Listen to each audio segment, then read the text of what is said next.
Right, the form has arrived from the DVLA that I actually stayed up through the night for. Phoned up the DVLA from about 8:15 this morning, and on the medical option 1, and I managed to get through to somebody at 9:15. The lady was lovely, she was very helpful, and I explained the situation. I said I've been so stressed out, worried, because I didn't want to, I hadn't had a form come. And she says, a form's been sent out on the 23rd, 1st of July now, and nothing's received. She says it can take up to 2 weeks for it to arrive.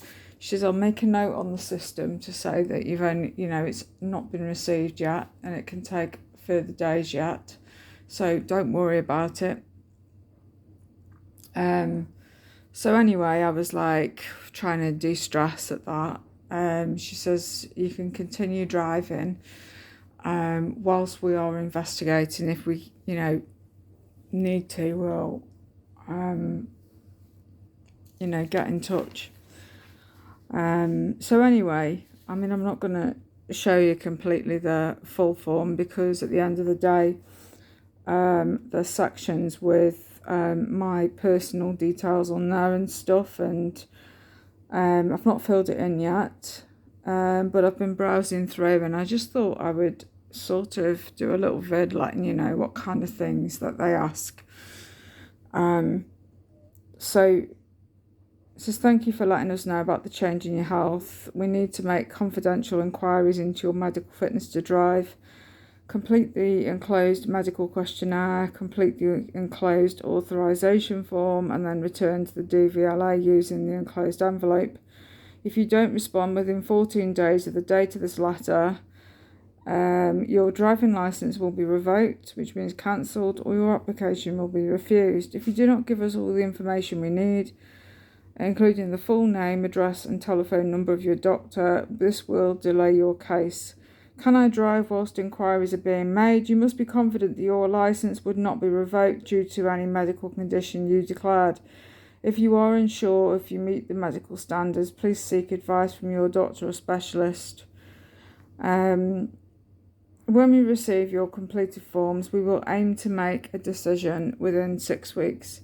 However, we may need to write to your doctor or consultant, which could take longer. If we do this, we will let you know. And then it's, if you require further information, you can visit for drivers with medical condition. And then there's things you can look up online for them to see if you're fit to drive, blah, blah, blah, all that kind of stuff. So you must fill the section and must not alter it in any way. Please read the following information carefully and sign the statements below. As part of the investigation into your fitness to drive, we, the DVLA, may require you to have a medical examination and or some form of practical assessment. If we do, the individuals involved in this will need your background medical details to carry out an appropriate assessment. These individuals may include doctors, orthoptists, eye clinics, or paramedical staff at the driving assessment centre. Well, I've been to a driving assessment centre, and they've already done me a thing for me to the report, so I can send a copy of that in to the DVLA. We will only share information relevant to the medical assessment of your fitness to drive. Also, where the circumstances of your case appear to suggest the need for this, the relevant medical information may need to be considered by one or more of the members of the Secretary of State's honorary medical advisory panels. The membership of these panels conforms strictly to the principle of confidentiality. And then you basically sign to say that you authorise your doctor, specialist, or appropriate healthcare professional to disclose medical information or reports about my health conditions to the DVLA on behalf of the Secretary of State for transport. This is relevant for my fitness to drive. I understand that the doctor I authorise may pass this authorisation to another registered healthcare professional who will be able to provide information about my medical condition that is relevant to my fitness to drive.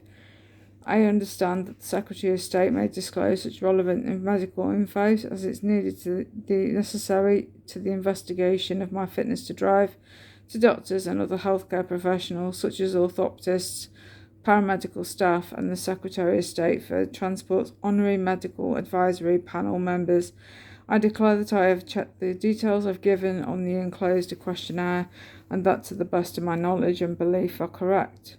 It's a criminal offence if I make a false declaration to obtain a driving licence and could lead to prosecution. So that's that section.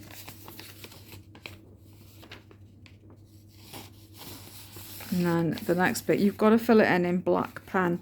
And this is what I was reading through the questions first because I thought, do you need to use black pen or can you use blue? Failure to provide full information for yourself, GP or consultant may result in your case being delayed. And then if you've changed your contact information, please put the new details in the box below. Your GP's details, consultant details, when they were last seen, all that sort of stuff. Well, I've got an appointment next week, so that actually helps, about my medication that I'm taking for my pain relief. So that's a plus.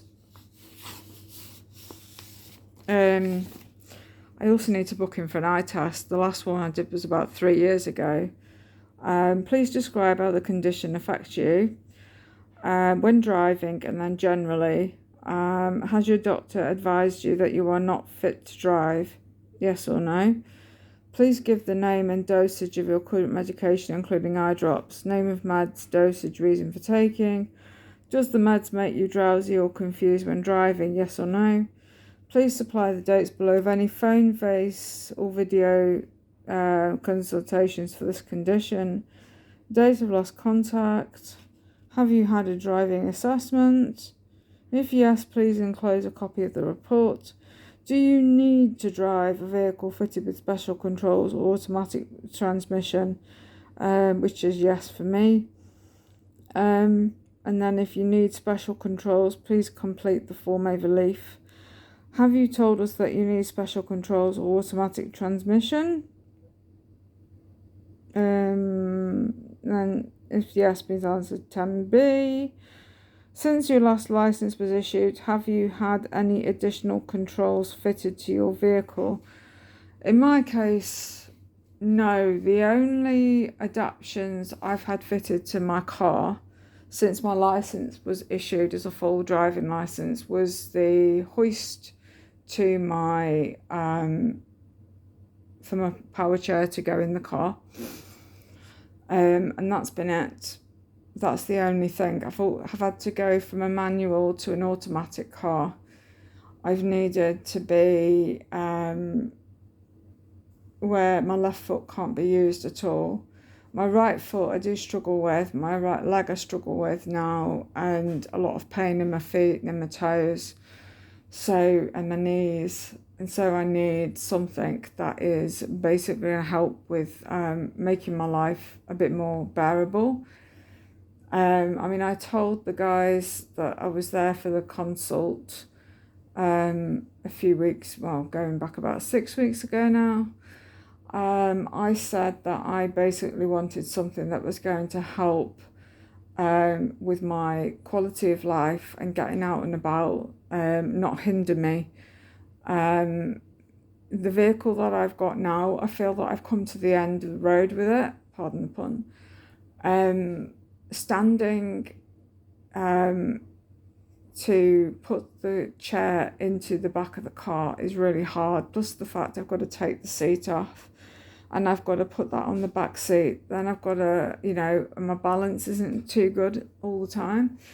So, and then with my arthritis in my feet, legs, knees, it's really, really difficult to be able to,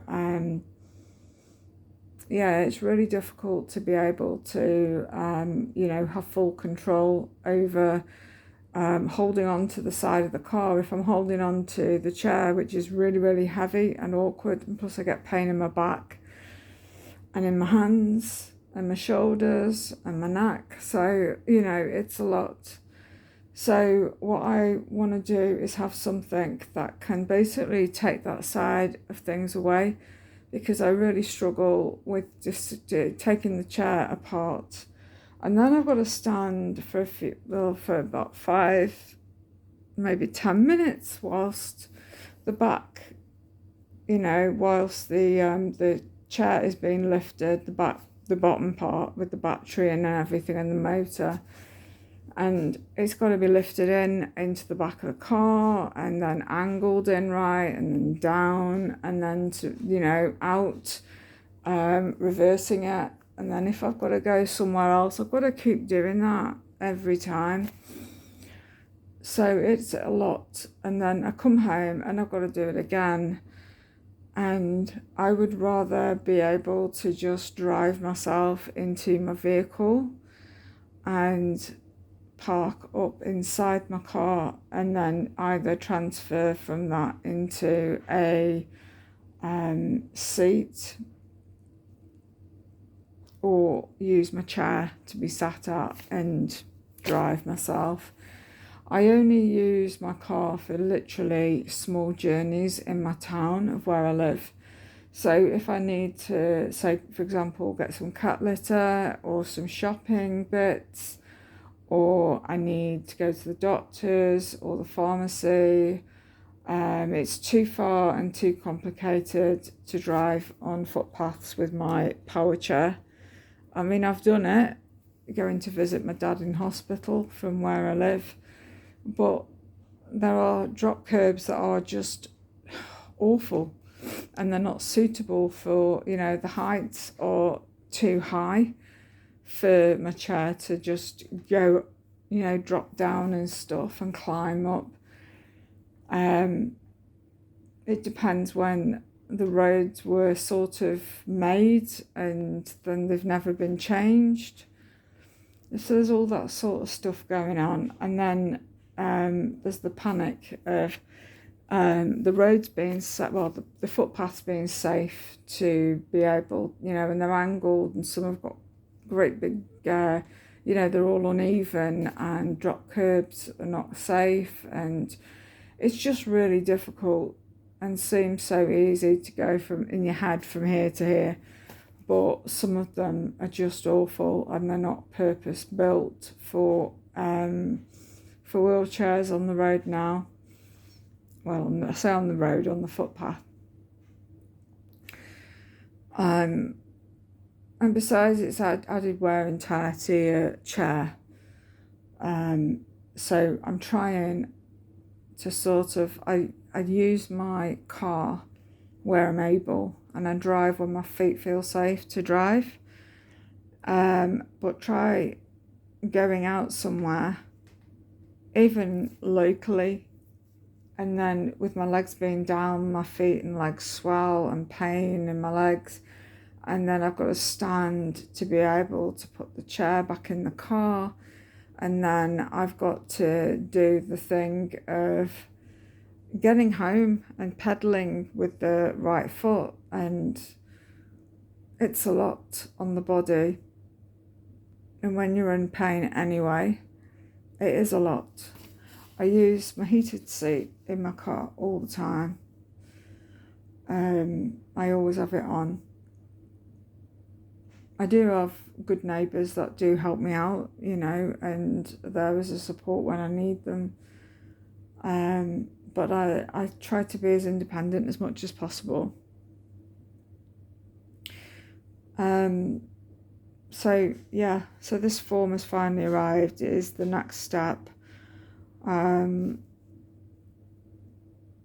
need to find out if I need to phone up the Motability side of things yet, or wait till I've been back for my next appointment at a great big centre where they've got so much more available for me to look at and try out in the way of adaptions and see what suits me and my hands and my body in general. And then I've got to see what the the Motability side of things will say yes to. because it's all down to budgets and money and whether they can, as an organisation, they do have a separate section that can help you financially if you can't afford the payment for the vehicle. So at the minute it's just waiting to see what the comeback will be from that. And I'm nervous, I'm not gonna lie.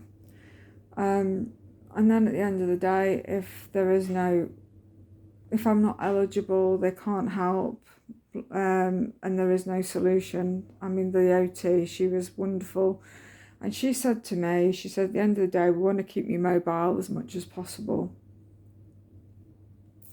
And then she said the advice that I would take is see what they can do, because we want to keep you as mobile as possible, so you've got your independence, so you're able to get out and about and able to do things for yourself, and to feel like you aren't just shut away in a room in your home and left to rot, basically. So I think that there will be something out there for me. It just depends what it is.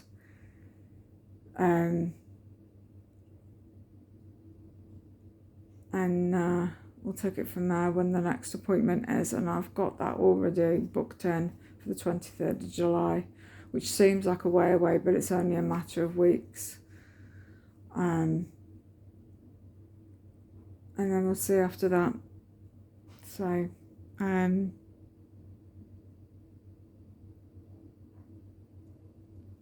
yeah.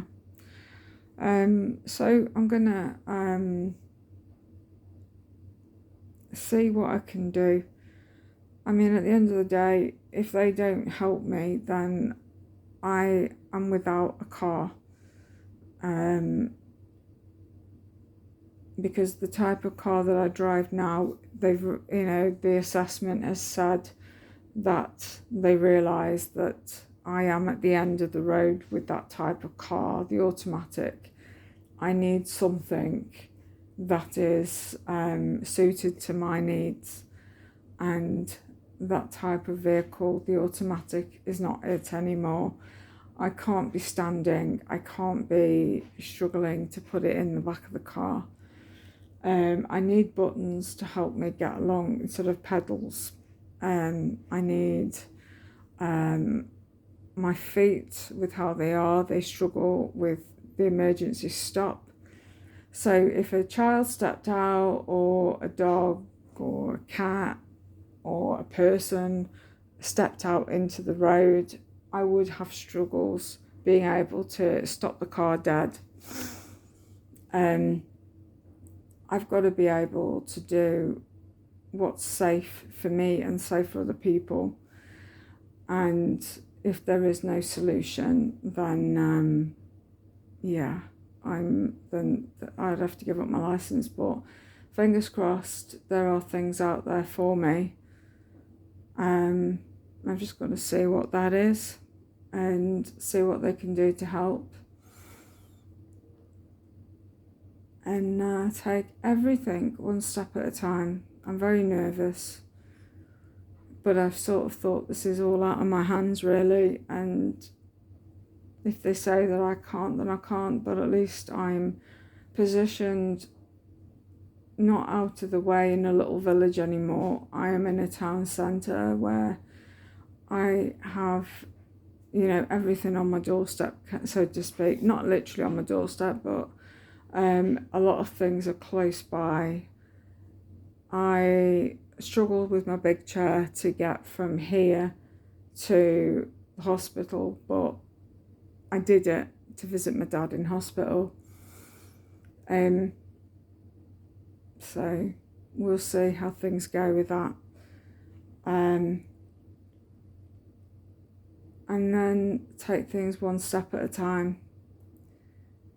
Lots and lots of steps at a time.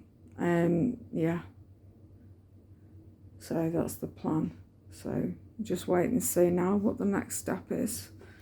But I am excited that I can't wait to give the car back now. And start again with a new vehicle that's just something that's more suited to my needs now.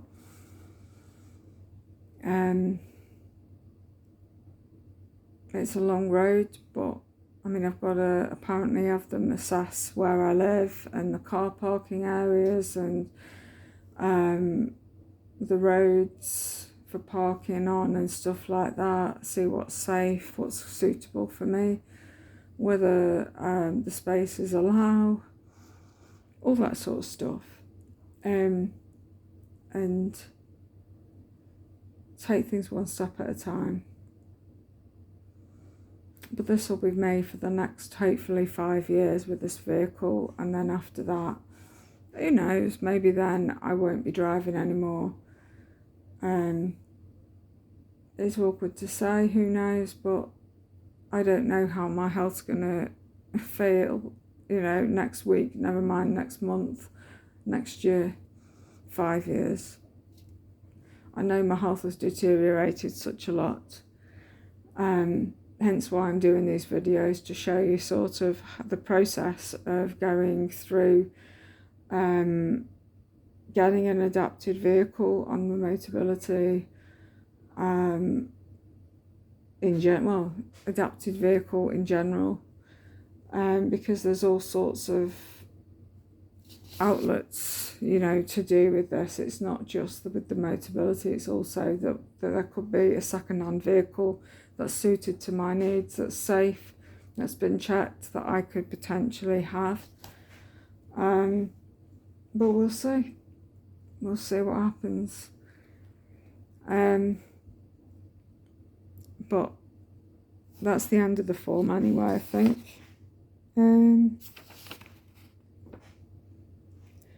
then the special controls, you'd only complete this form if you hold a full driving licence. You have declared that you need to drive a vehicle fitted with special controls or automatic transmission. You must fill in the section below which is relevant to you. The restriction code will be updated on your record and appear on your licence. Please write to us if your circumstances change. We can change, add or remove the codes. You will also need to return your current driving licence if you haven't done already. If you hold provisional entitlement or are applying for a provisional, if special controls are needed, then these will be added when you pass your driving test. So special vehicle controls applies to cars and appropriate lorries, if appropriate, lorries and buses. If you tick 78, there's normally no need to tick 10, which is moderated transmission or modified clutch. Of course, this sounds complicated.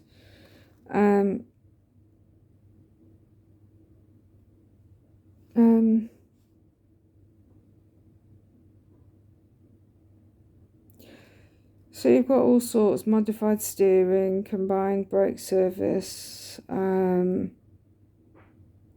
modified transmission, modified accelerator system, combined service brake, modified rear view mirror, modified clutch, pedal adaptions and pedal safeguards, modified control layouts, modified driver's seat.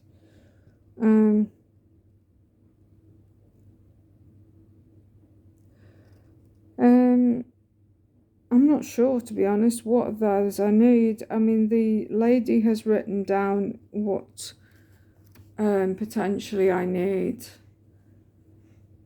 But I need some help with filling this section in. I might have to phone them back again. It's another staying up through the night to speak to somebody.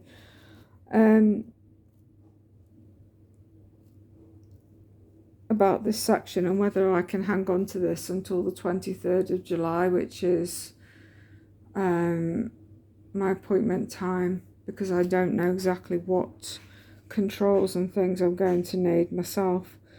And if they're expecting me to fill that bit in, I cannot complete that.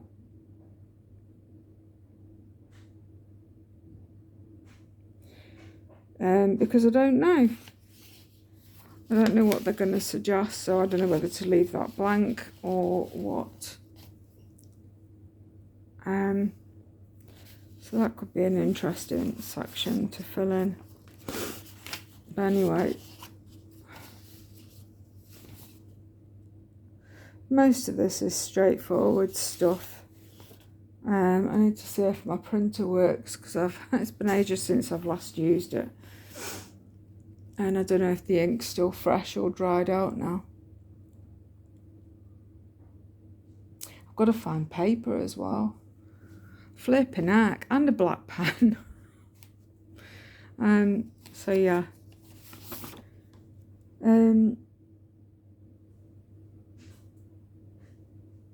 At least I've got a reference number now. And I can send them an email if need be over the section asking a question about the hand controls and stuff, and whether I can hang on to this until the appointment and then get them to fill it in, or what, because I really don't know, and I don't want to fill it in wrong. And I'm sorry that I'm holding this at funny angles, but yeah. Right, anyway, I'm gonna, at least I've looked through this and given myself a bit of a brief rather than sort of ignored it. It came today. But yeah, I'm ready to, I'm hoping it doesn't affect me too much, but I think that that I will, from this moment onwards, when I get this, have things added on my license at the back, where you have like a little box and they tick in. It's like when I was in my youth, early teens. In my late teens, I used to have seizures in my early teens, and where I collapsed, and I just passed out, and I used to pass a bit of bladder control sometimes. I just have fainting fits. I was at primary school, then I went on to high school a little bit, but it was more the tail end of primary when it happened. And they put me down as epileptic, even though this medic said I probably never was. And so when I went for my provisional, I had to fill in a form as being an epileptic, what meds I was on, consultations and all the rest of it. And then I got a specialist license as I was seizure free so many years. And take it one step at a time. And I've never had seizures from that point. So yeah, I've never had seizures from a certain point, and then I got gradually weaned off my meds, and to this day I've never had a fit. So they don't think I ever was epileptic, but they said that it could have been hormonal imbalances in the brain, because that can cause seizures or pass outs, fainting fits. People think seizures come in just shakes, convulsions. They don't. They come in all sorts of different forms. Absent seizures, where you're basically staring into space. With a blank expression, you could be walking and suddenly rooted to the floor, or you can't move. The convulsions, you could pass out. There's all sorts. And they've all got different terminologies for them all. But that's what I had. And then when I was completely seizure free for so many years, then I got a full automatic, just normal license. And I've looked online with the DVLA to see if I needed to report anything, and all my stuff wasn't valid, wasn't needed for me. But now I'm at the stage in my life where I desperately need controls with my hands instead of my feet. and I had to do a test with my feet, and this OT and this medical guy that was sat there as well, and they both agreed with me that I need something different to what I have now, that it's time for a complete change. I'm very nervous about it, very nervous, but and I'll see how I get on. I mean, I might find that the controls are not for me, and if there is no solution, then basically I'll lose my license. But at least I've explored every angle, every avenue. So we'll see how things go. Anyway, I've waffled on long enough, but I hope I've not bored you to tears, and I hope that I've been helpful for somebody that's also going down this route of adaptions in their car. And it might not be as scary as you think, but I just wanted to document the whole process for me as much as possible, like I've done for the adaptions in the flat. I've just wanted to show people that this is not a 5-minute fad, that it is a long winding road and you just have to go with it. There's nothing you can do. You know, you don't just go into a showroom and pick yourself a car and that's it. It's a big thing. The process is long. Yeah. So I hope I've been of help for somebody. I'll document the next one when it comes along and let you know how I'm getting on. Right, I shall love and leave. Catch you later. Bye guys. Thank you. Bye.